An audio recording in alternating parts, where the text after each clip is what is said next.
Hello students, myself Preeti. Welcome to G&R Institute of Management Technology Blursay. Last video में हमने discuss किया था business organisation के अर्थ एवं इसकी विशेषताएं। आज हम डिस्कस करेंगे व्यवसाय के महत्व, इम्पोर्टेंस ऑफ बिजनेस। बिजनेस के क्या महत्व हैं? आज की दुनिया के देशों में के बीच आर्थिक प्रगति की दौड़ चल रही है। इसमें वही राष्ट्र आगे हैं जो जिनका व्यवसाय, उद्योग धंधे, व्यापार विकसित है। जिनके व्यवसाय, उद्योग धंधे जिस देश के विकसित नहीं है वो पिछड़ा हुआ है। व्यवसाय का विकास न केवल आर्थिक विकास को प्रभावित करता है वरन समाज की सांस्कृतिक, सभ्यता एवं सामाजिक संगठन के सभी विकास से प्रत्यक्ष रूप से जुड़े रहते हैं। आगे इसे हम पॉइंट वाइज पॉइंट डिस्कस करेंगे। फर्स्ट पॉइंट आता है हमारा तीव्र एवं संतुलित आर्थिक विकास, rapid and balance economic development. व्यवसाय का किसी भी देश की उसकी अर्थव्यवस्था में तीव्र एवं संतुलित विकास में बहुत इफेक्ट पड़ता है। जिस देश की व्यवसायिक स्थिति अच्छी होती है वहाँ पर तीव्र एवं संतुलित आर्थिक विकास रहता है। सेकेंड है जीवन स्तर में सुधार। जिस देश का जितना ज़्यादा व्यवसाय स्तर ऊंचा रहेगा उस देश के लोगों का जीवन स्तर में उतने ही सुधार आते हैं।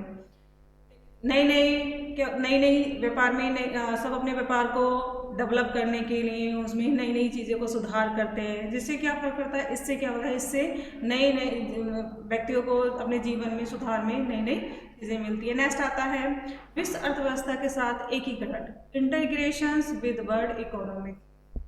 व्यवसाय न केवल अपने ही देश में, व्यवसाय क्या होता है, एक व्यवसाय दूसरे देश के साथ इंपोर्ट एक्सपोर्ट करते हैं तो उससे क्या होता है, हमें दूसरे देश की अर्थव्यवस्था के साथ हमारा एकीकरण होता है।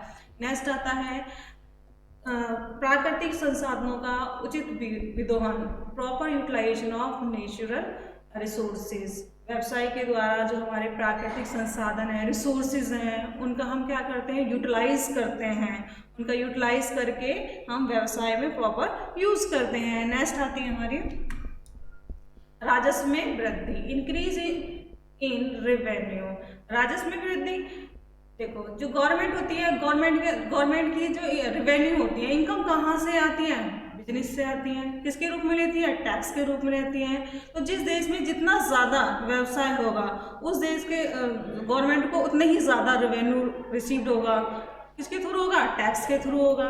तो क्या होगा, इससे व्यवसाय में राजस्व में वृद्धि होती है। नेक्स्ट है हमारा मानवीय संसाधनों का अधिकतम उपयोग, maximum utilisation of human resources. मानवीय संसाधनों का, इसके व्यवसाय के द्वारा जो मानव क्या करता है, संसाधनों का अधिकतम उपयोग करता है, जिसके द्वारा कि रोजगार मिलते हैं मानव को। ठीक है। नेक्स्ट आता है हमारा सांस्कृतिक विकास, कल्चरल डेवलपमेंट। जब हम व्यवसाय एक देश से दूसरे देश में व्यवसाय करते हैं, उनके साथ में एक्सपोर्ट इंपोर्ट करते हैं, तो क्या होता है, इससे हमें दूसरे देशों की संस्कृति या सभ्यता की भी नॉलेज होती है कि किस देश में क्या संस्कृति है, क्या उनका सभ्यता है, कैसा कल्चर है उनकी। नेक्स्ट आता है आर्थिक आत्मनिर्भरता में सहायक, helpful in economic self reliance. व्यवसाय मेन पॉइंट, व्यवसाय से क्या होता है, व्यवसाय से जो देश है, व्यक्ति हैं, उनकी आर्थिक आत्मनिर्भरता में सहायता मिलता है। सब लोग डिपेंडेंट रहते हैं, इंडिपेंडेंट पर्सन होते रहते हैं। तो ये क्या है, आर्थिक आत्मनिर्भरता में भी सहायक होता है। नेक्स्ट आता है व्यवसाय के उद्देश्य, ऑब्जेक्टिव ऑफ बिजनेस। व्यवसाय एक ऐसी मानवीय क्रिया है जो निश्चित उद्देश्यों की प्राप्ति के लिए की जाती है। बिना स्पष्ट उद्देश्यों के व्यवसाय की स्थिति वैसी ही होती है जैसे किसी समुद्री जहाज की दिशा सूचक यंत्र के न होने पर होगी। व्यवसाय के लाभ कमाने के अतिरिक्त अन्य उद्देश्य भी होते हैं, जैसे इसमें आर्थिक, सामाजिक एवं मानवीय उद्देश्य। फर्स्ट आता है हमारा आर्थिक उद्देश्य, इकोनॉमिक ऑब्जेक्टिव। आर्थिक ऑब्जेक्टिव में सबसे पहले हमारा आता है लाभ कमाना, प्रॉफिट अर्निंग। व्यवसाय का जो मेन मोटिव होता है वो क्या होता है, लाभ कमाना, प्रॉफिट अर्निंग। जो व्यवसाय करते हैं वो क्या ये सोचते हैं कि ज़्यादा से ज़्यादा हमें कैसे लाभ की प्राप्ति हो। तो ये इसका मेन उद्देश्य क्या होता है? लाभ कमाना। सेकेंड आता है व्यवसाय का विकास करना, बिजनेस एक्सपेंशन इनोवेशन। व्यवसाय में क्या होता है कि हर एक पर्सन ये चाहता है कि मैं अपने व्यवसाय को कैसे डेवलप करूं, उसके लिए नए नए आइडियाज़, नए नए इनोवेशंस होते रहते हैं। तो इससे क्या होता है? व्यवसाय का विकास होता है। नेक्स्ट आते हैं ग्राहकों का सृजन करना। ग्राहकों का सृजन करना नेक्स्ट उद्देश्य हमारा है। आर्थिक उद्देश्य में आता है ग्राहकों का सृजन करना। ग्राहकों का सृजन कैसे? कि कैसे हम अधिक से अधिक बिक्री बढ़ा सकें, इंक्रीमेंट ऑफ सेल्स कैसे की जा सके। तो इसके लिए वो तभी संभव होती है जबकि ग्राहकों की संख्या में निरंतर वृद्धि होती रहे, तभी होगा। नेक्स्ट आता है हमारा विनियोग विनियोग पर प्रतिफल। सॉरी गलती से ये ऊपर हो गया है। विनियोग पर प्रतिफल, रिवार्ड ऑन इन्वेस्टमेंट। जब हम कहीं भी इन्वेस्ट करते हैं, इन्वेस्ट कर रहे हैं, किसी बिजनेस पे कर रहे हैं, किसी उसके रिगार्डिंग हमें क्या मिलता है?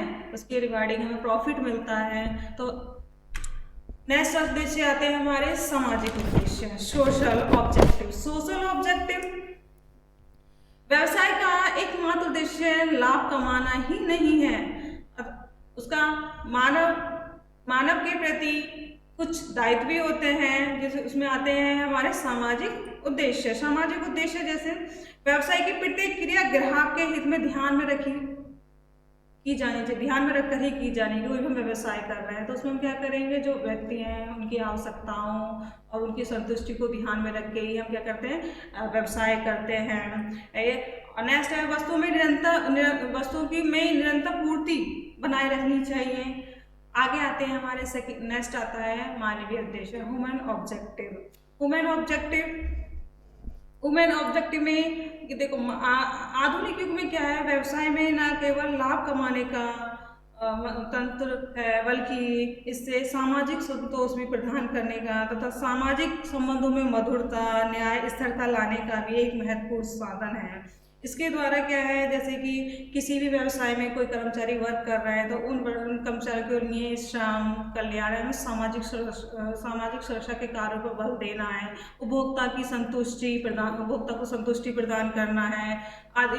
अप्रेरणात्मक मजदूरी, रोजगार प्रदान करना, न्यूनतम मजदूरी गारंटी देना, ये सब किस में आते हैं? मानवीय उद्देश्य में आते हैं।